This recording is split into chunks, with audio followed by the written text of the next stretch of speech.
Fala aí, nação, seja muito bem-vindo aqui ao nosso vídeo. Vamos reagir aqui ao ESPN Brasil. O link vai ficar aqui embaixo na descrição. Trata-se da vitória do Flamengo no comando do Tite. É o primeiro jogo, o cara já mandou logo 2-0. E outra coisa também para a gente poder analisar. Ayrton Lucas, que não estava jogando nada no Flamengo, voltou a jogar muito. O Pedro, que não marcava, voltou a marcar. Então, tá um Flamengo ali totalmente diferente. Vamos reagir a esse vídeo. Daqui a pouco a gente volta com mais notícias. Espera aí. O Pulgar. Pois é, o Thiago Maia, quem tiver é pior, né? Os dois jogadores, assim, a temporada do Pulgar, pra mim, ela é melhor que a do Thiago Maia. Sim. Mas os dois, quem tiver melhor, vai ficar. Importa menos o que eles fizeram, vai importar mais o que eles estão fazendo. Então, essas respostas, especialmente sobre o Arrascaeta, como é que vai trabalhar esse meio-campo quando ele estiver prontinho para ser titular, a gente vai ver com o tempo. Sobre o Gabriel, eu acho que ele começa, de fato, com um olhar de reserva, vai ter que esperar alguém baixar rendimento e ele entrar para convencer. Especificamente sobre o Gabriel e essa situação de ser reserva, ser titular, quem está melhor, o fato dele ser um ídolo, a temporada não ser tão boa, e aí tem a questão do ambiente que precisa ser administrado, técnicos anteriores não conseguiram, muitas coisas ligadas a ele e esse dilema no ataque, que joga o Pedro, joga o Gabriel, jogam os dois, mas agora tem um terceiro. Agora eu quero dizer, desde que o Bruno Henrique se recuperou e voltou ao time, tem um terceiro, mas esse terceiro ele não é o terceiro na ordem. Exato. Não funciona assim, não estou querendo dizer isso. São situações que precisam ser observadas para escolher. Né? Até porque se for sair em ordem, ele é o primeiro. Hoje, provavelmente, seja o primeiro. Se for, ninguém vai poder contestar. E aí a questão do ambiente, que é tão importante no Flamengo, é tão determinante para sucesso ou insucesso de comissões técnicas, a gente tem visto isso acontecer assim, ou o grupo de jogadores se fecha com o técnico do momento, ou as coisas não andam. Assim foi 2020, na verdade assim foi desde que o Dorival Júnior chegou no ano passado. Assim aconteceu para o bem e para o mal. Não vai acontecer com o ex-técnico da seleção brasileira para o mal. Não haverá isso. Por isso que o Flamengo acerta tanto na contratação do Tite. A chance de haver um problema interno com esse treinador é zero. Não porque ele vai controlar absolutamente tudo, não porque ele sabe quais teclas apertar e até os insatisfeitos o adoram. Não é isso que eu estou dizendo assim. Com ele, por ele ser quem é, não acontece. E não vai acontecer nem com o Gabriel, que talvez seja o jogador mais difícil do grupo do Flamengo, de colocar no banco, de retirar minutos, etc. Vamos, só um minuto, Zupac, que tem personagem. O programa de hoje com muitas entrevistas, jogadores, técnicos e toda a situação de ponta de cima e ponta de baixo do Brasileirão. Personagens chegam desse jogo. Vamos ouvi-los. O futebol ele é resultado. Se a gente, como você falou, não foi tão bem em Cuiabá, se a gente ganhar um jogo, o time teria jogado bem. O futebol no Brasil é dessa forma que funciona. Tudo gira em torno do resultado. Mas eu creio que lá é um campo muito difícil de se jogar. Vários times, Flamengo, Fluminense foram lá e perderam. Mas pelo momento, claro que foi um resultado ruim. Mas tem que levantar a cabeça. Não tem outra solução a não ser trabalhando, né, com bastante humildade. A gente sabe que a gente tem condições. Não adianta ficar só em palavras. A gente tem que começar a mostrar em atitude. O Cruzeiro vai cair? Não. De forma alguma. Se depender de mim, de forma alguma. E do grupo também. O Cruzeiro, ele é muito grande, né? Assim, todos os clubes que subiram, exceto o Grêmio, né? Que é um ponto fora da curva, todos os outros estão ali. É difícil, né? Essa subida, essa reconstrução, e é o momento do torcedor vir junto com a gente. Claro que a gente não tem muito o que cobrar, o torcedor está vindo fazer a sua parte, a gente precisa, né, o quanto antes fazer a nossa dentro de campo, né? E temos, como eu falei, tem um jogo muito difícil contra o nosso rival, mas a gente é o Cruzeiro e temos condições de chegar lá e conseguir um bom resultado. Não é o primeiro momento difícil, por exemplo, que eu passo na minha carreira. Obviamente a gente tem um grupo jovem, que talvez seja um momento difícil de muitos deles, o primeiro, mas eu aprendi na vida que um grupo se torna mais forte assim. A nossa situação não é boa, a gente sabe disso. Só que também depende de nós, cara, mudarmos e ter a cabeça boa.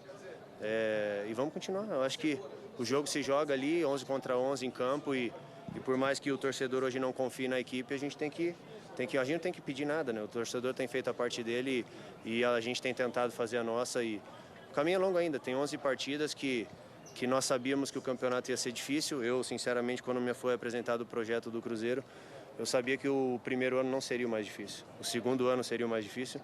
A gente nunca vendeu nenhuma ilusão. A gente sabe que esse ano é muito importante para o clube. A gente sabia que ia ser assim, difícil, de luta, de permanência. Desde quando eu vi o projeto e dos 5 anos que tem programado, esse ano é o mais difícil. E nós vamos passar. Olha, a parte psicológica, nós como atletas profissionais, quando a gente entra dentro de campo, você tem que estar com a mente blindada, esquecer o externo e focar na partida, e focar em fazer o trabalho necessário para buscar os pontos. A gente sabe que o nosso torcedor está preocupado com a situação que a equipe vive hoje, com a falta de eficácia nossa dentro de campo. Porém, a gente sabe que o trabalho está sendo feito. Até agora, a gente tem trabalhado, mas os resultados não vêm, então é sinal que ainda não é suficiente. O Zé sempre cobra a gente arduamente todos os dias para a gente melhorar nosso desempenho, melhorar nossa intensidade dentro de campo. Como você mesmo disse, clássico é um divisor de águas, onde não tem momento bom para um nem momento ruim para outro. Você ele vai dentro de campo para representar seu torcedor, representar seu clube, ainda mais tratando do confronto regional. O Atlético sabe que vai enfrentar um Cruzeiro muito forte e o Cruzeiro também sabe que tem uma equipe de qualidade do outro lado. Então a gente sabe que além de ser um jogo mental, vai ser um jogo muito físico, um jogo muito intenso. Eu espero que com um trabalho árduo e um trabalho muito bem feito, o Cruzeiro saia com a vitória.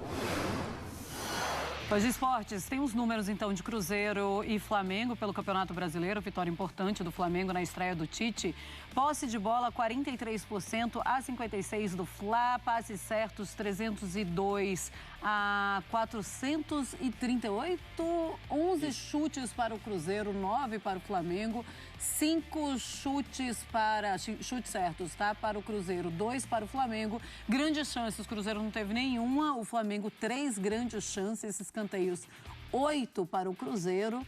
Eu espero estar falando certo. Isso, contra 3. Contra 3 para o Flamengo. Binóculos, Tá aí. 0 Gente, para... mas assim, tá bem pequeno 1 para a mesmo aqui. Marcela. Eu acho que minha lente de contato vai precisar ser trocada aqui. Mas não tenha nenhuma Eu ia dúvida. recomendar uma, imaginando que estava assim. Um oftalmo também, O né? Cruzeiro teve essa grande chance. A recomendação é usar a lente. Não, eu tô com lente, mas não tá funcionando. Mas tem uma coisa, tem um ponto que eu queria falar também sobre os detalhes e como o jogo se desenha. Poderia ter sido um jogo completamente diferente se por acaso o Cruzeiro começa essa partida e consegue fazer aquele gol, por exemplo, Zupac? Não acho. A tendência era que o Flamengo continuasse em cima. Se o Cruzeiro fizesse 1-0, o Flamengo ficaria mais em cima, o Cruzeiro iria ainda um passo mais para trás.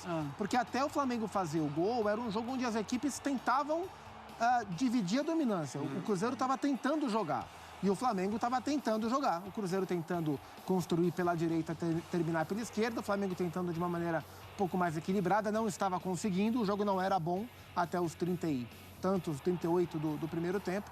Então, acho que assim, se o Cruzeiro tivesse feito o primeiro gol naquele cruzamento que a gente viu, que o Ian de cabeça pegou, a bola ainda pegou no zagueiro do Flamengo e o Rossi fez uma grande defesa, o que ia acontecer era que o Cruzeiro provavelmente ia dar um passo atrás, o Flamengo provavelmente ia colocar todo mundo dentro do campo do Cruzeiro e ia configurar um cenário de pressão. Acho que pelo que as equipes mostraram, a gente ia ver pouca diferença em resultado final. Eu também acho. E o que acabou acontecendo no final do primeiro tempo foi um momento de descontrole do Cruzeiro mesmo, né? Depois de sofrer o primeiro gol, com uma falha defensiva, né? A bola é entregue para o Flamengo dentro da área e o Ayrton faz uma boa jogada individual, a coisa ficou fácil a partir do momento que ele dominou e limpou. O gol se abriu para ele rolar e foi um passe para a rede, como se disse basicamente. E aí, poucos minutos depois, o pênalti, bem marcado, o Pedro confirmou o 2-0 e a partir daí o Flamengo navegou no Mineirão. Não houve, talvez, um ou outro trecho no segundo tempo. O Matheus Vital entrou, o Cruzeiro pressionou um pouco mais, mas a minha impressão, embora o futebol seja totalmente incontrolável, que mesmo que o Cruzeiro tivesse conseguido o gol no começo, sim, evidente, aumentariam as chances de uma não derrota. Mas o normal seria, pelo que a gente viu no jogo, né, o Flamengo conseguir virar. Óbvio que a gente costuma discutir o ataque porque chama mais atenção, são as estrelas mor do futebol, mas me chamou a atenção a escolha do Tite na defesa por Davi Luiz e Fabrício Bruno, né? A gente viu o Davi Luiz tendo muitos momentos de oscilação e preferência ou não nas mudanças de técnico, né? Ele era mais, não protagonista, mas mais utilizado com um, menos com o outro.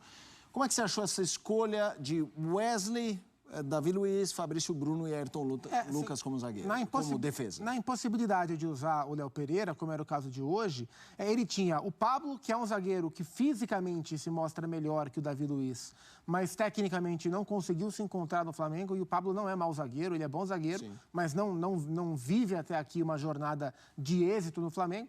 O Rodrigo Caio, que infelizmente não está conseguindo jogar no nível que a gente está acostumado a ver, e o Davi Luiz, que também vive de altos e baixos, uma gangorra muito grande, e a escolha foi pelo Davi. Ele fazia um jogo correto, porque o Cruzeiro de fato ameaçava pouco, e a lesão dele assim foi muito preocupante, né? Foi um lance isolado, né? A virada sozinho Galera, o que vocês acharam do placar de hoje, do jogo de hoje, da postura do time? O que vocês acharam? Na minha opinião, eu gostei bastante. Não entendi por que o Arrascaeta ele ficou no banco, mas enfim, é critério do novo treinador. Ele está analisando todo mundo. Praticamente todo mundo ali jogou e todo mundo foi analisado, né? Podemos dizer assim. O Cebolinha, que foi muito convocado pela seleção brasileira, também teve a sua oportunidadezinha ali, acho que foi 20 minutos, né? Que ele entra no final, ele entra no 30 minutos do segundo tempo. Então todos eles ali teve uma análise, teve uma análise do Gabigol, que também entrou, também achei que ele não fosse entrar, mas mostra que o que aconteceu no passado fica no passado, e que se o Gabigol for preciso dele jogar, ele vai jogar sim. Ele é um cara excepcional, ele é um cara que realmente veste a camisa do Flamengo, e quando ele está numa boa fase, todo mundo sabe o quanto ele entrega e se dedica, né? Só que o Flamengo não vinha numa boa fase, então não tinha como criticar somente o Gabigol, mas sim o elenco inteiro, o técnico, a comissão, todo mundo, entendeu? Acho que sobrou para todo mundo, inclusive para o Pedro e para o Ayrton Lucas, que jogaram demais hoje, na minha opinião. Até para ele estava sobrando. Imagina para o Gabigol, entendeu? Que é um cara que tem muita responsabilidade, que veste a camisa 10. Isso é inevitável. Mas eu gostei bastante do trabalho do Tite. Eu acho que ele já mostrou ali um pouquinho, mais ou menos, da cara dele, do que ele gosta, do que ele quer. E é nisso que vamos focar, e é nisso que nós vamos apoiar.